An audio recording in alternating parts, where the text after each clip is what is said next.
Hello everyone, we are now going to go over the peripheral blood flow cytometry from a 58-year-old man who presented with lymphadenopathy and hepatosplenomegaly. So when someone is presenting with lymphadenopathy, the most common specimen that we use for flow cytometry is lymph nodes. But this patient, when he was admitted, he was very sick and they couldn't find a good window to perform the lymph node biopsy. They were waiting for the patient to stabilize. And in the meantime, they sent the peripheral blood specimen for flow cytometry to see if there are any clues from the peripheral blood. So we are just showing you a limited panel on this case because there are some subtle clues which can be identified from the plots that we see here.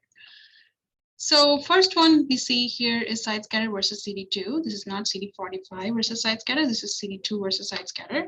And as you see here, we have a population of CD2 positive cells. CD2 is positive in T cells. So we have our T cells here, and the cells with high side scatter are the granulocytes, and then we have our monocytes here.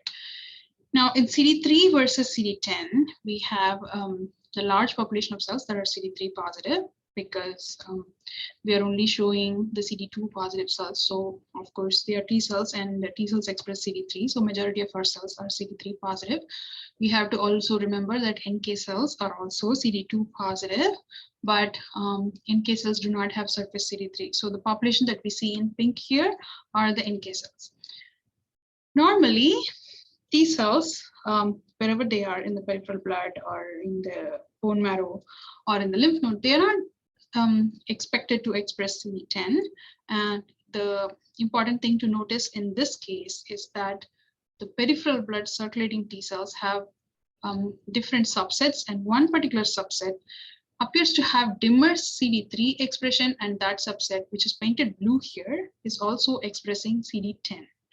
And if we see that blue population, they are all CD4 positive, and we also have some other normal CD4 positive T cells in the background, which are painted red. The CD8 positive T cells are painted green, and the NK cells, as usual, have this variable CD8 expression. And these blue cells show complete loss of CD7. We have the normal CD4 and CD8 positive cells in the background that express CD7, and also NK cells express CD7. So that's what we see here, CD4 positive population that shows loss of CD7 and has dimmer CD3, surface CD3, and expresses CD10. And they are negative for CD16 and 56. And one more thing that we can say from this, we have to remember here is any specimen, especially peripheral blood or skin, or even in lymph nodes, we expect to see a small population of CD4 positive T cells that shows loss of CD7, but that is usually the minor subset of the CD4 positive T cells. But here you can see that among the CD4 positive T cells, majority actually shows loss of CD7. So that is abnormal, and also their intensity of CD3 expression is different, and they express CD10. So when you see something like this, and the patient has a history of lymphadenopathy and hepatosplenomegaly, so then this is very suspicious for a T cell lymphoma process. So the lymphomas that express CD10 typically are and the lymphomas arising from T helper follicular cells, which are angioimmunoblastic T cell lymphoma and also T helper follicular cell lymphoma. And these are also usually CD4 positive, and they often show loss of CD7, just like in this case.